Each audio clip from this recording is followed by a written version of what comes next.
Om.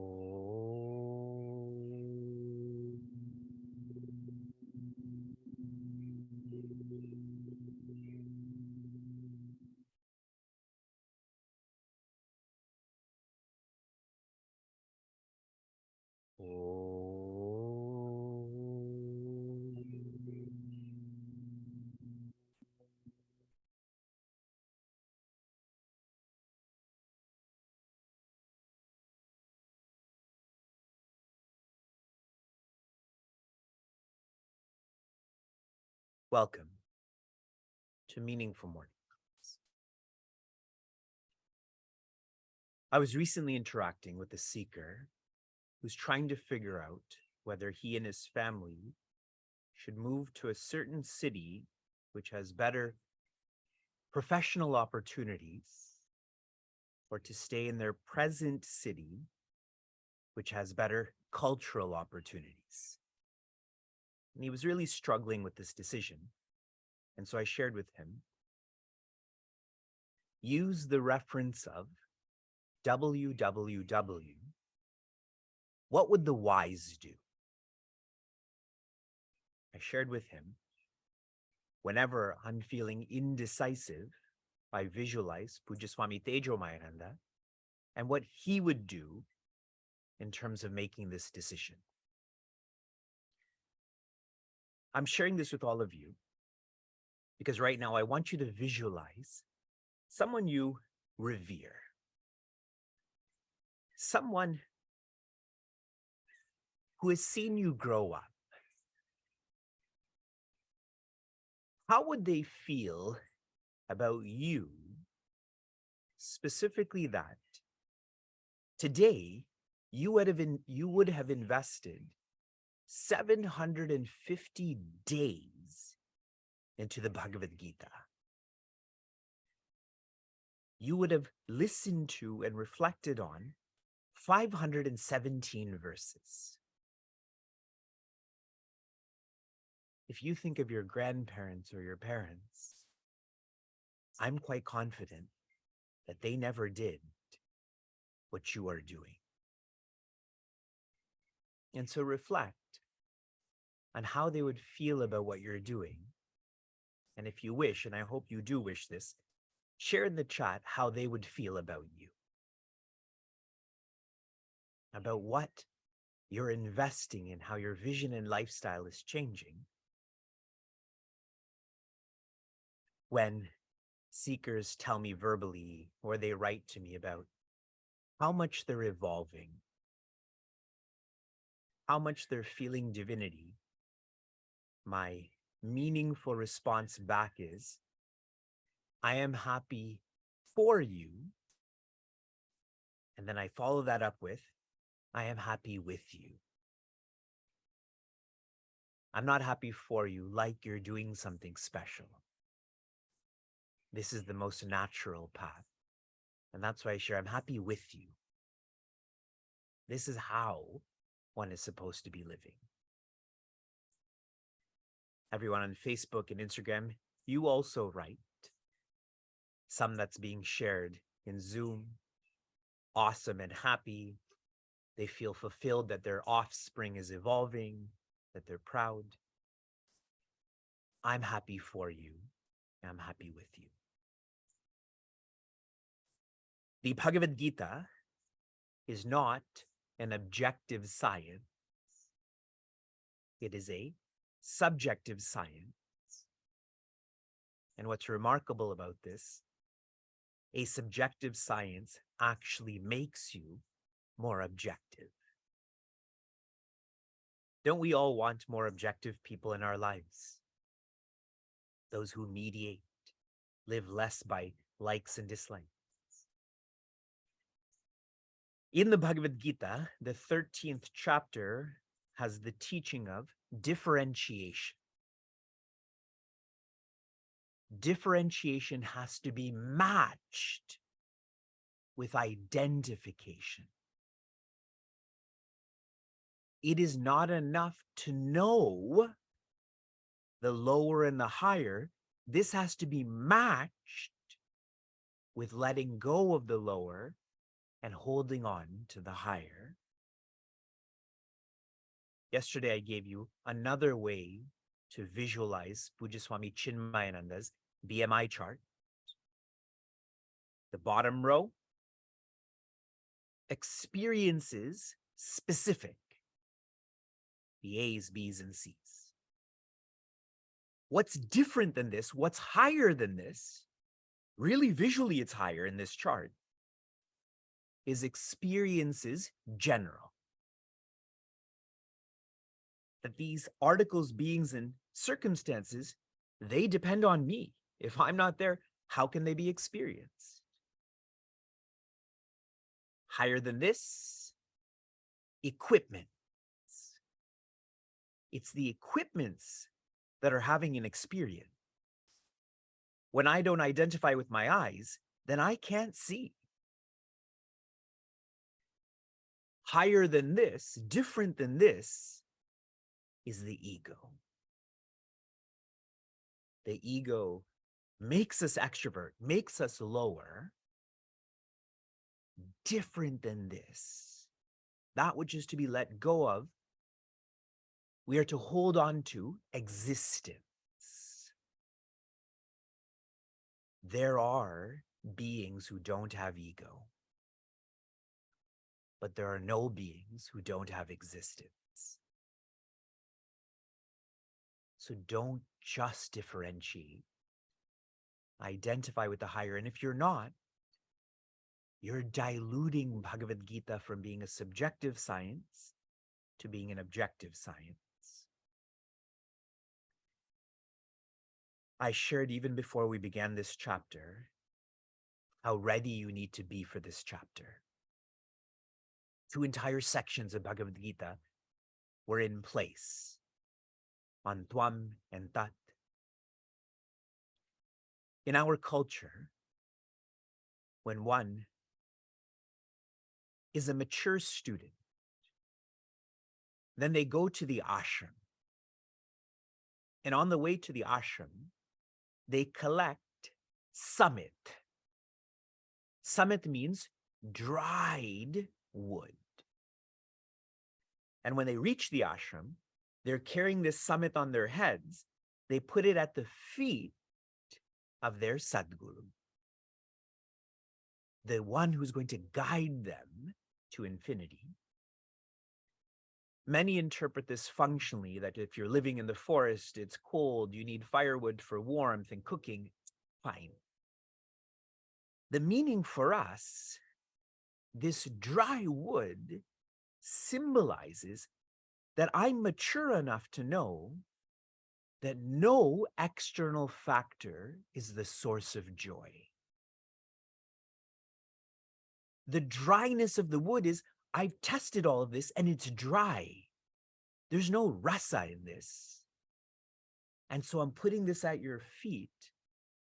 I'm ready not to burn this wood, but to burn me. In Sanskrit, that's called tapa. I'm ready to burn my comfort zone to permanently shift from the source of joy being experiences, being equipments, being ego, to the source of joy being existence. I'm narrating to you how much purification and preparation is required to process the ego. In the 27th verse, Samam sarveshu bhuteshu, in all beings, there is an equal presence. How we can apply this is to love all beings, but you don't need to like all beings. What this means is, me liking someone means I want them to be like me. That is a dysfunctional way to live. Love them for their existence. That's the same. That's equal in all beings. Tishtantam Parameshwaram, this presence is standing in all beings. Can you remind me? What was the theme for chapter 7? I believe it was chapter 7. It was Raja Vidya, Raja Guhya. It was 7 or 9. One of the chapters is described as Raja Guhya. Guhya means in your heart. What's in your heart?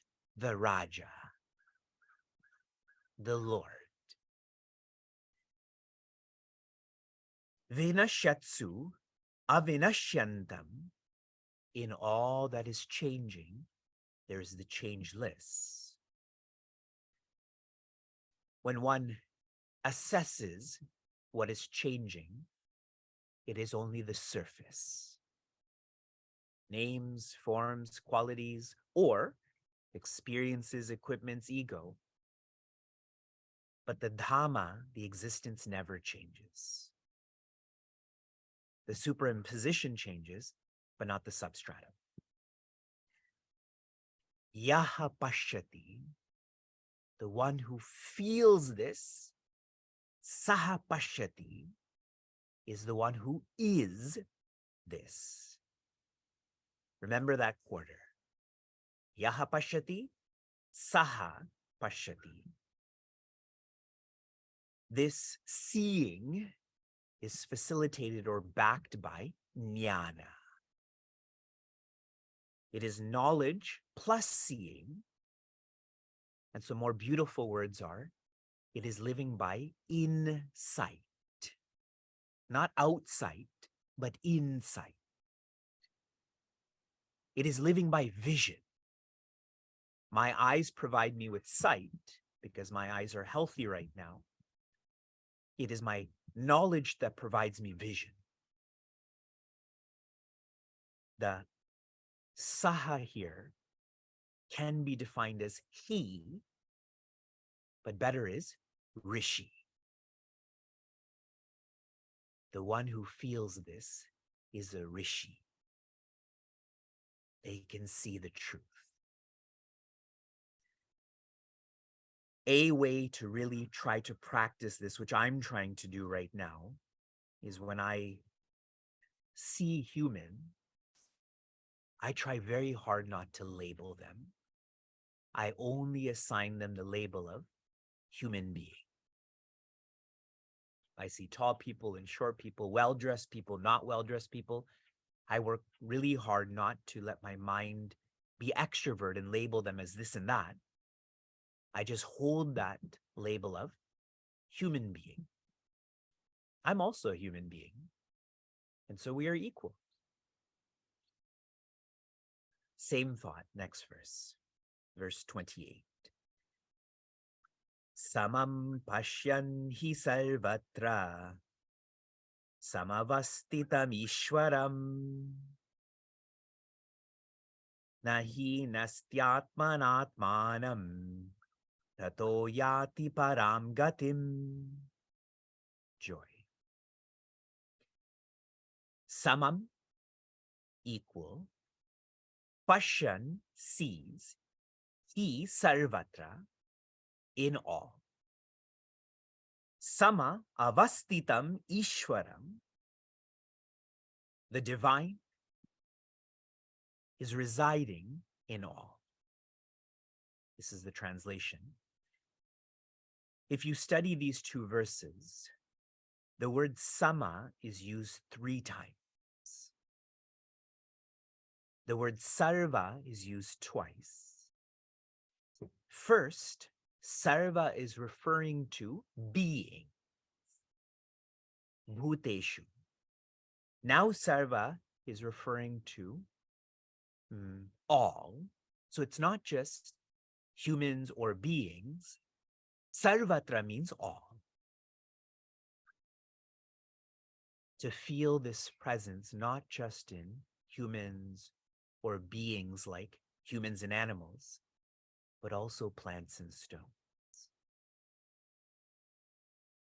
Many of you would have seen the icon of Bhagwan Hanumana with his chest open.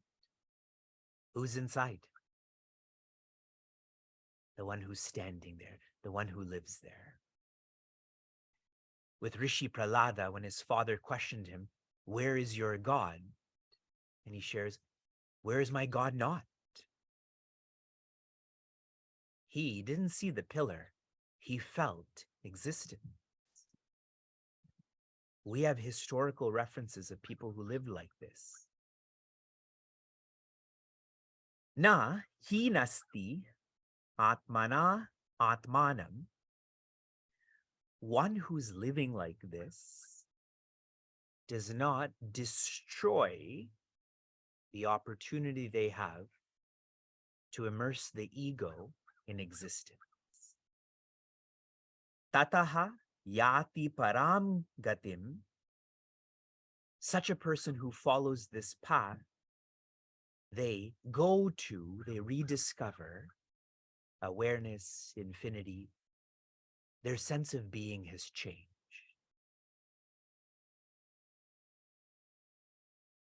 Swami Tejomayananda had shared what society is doing.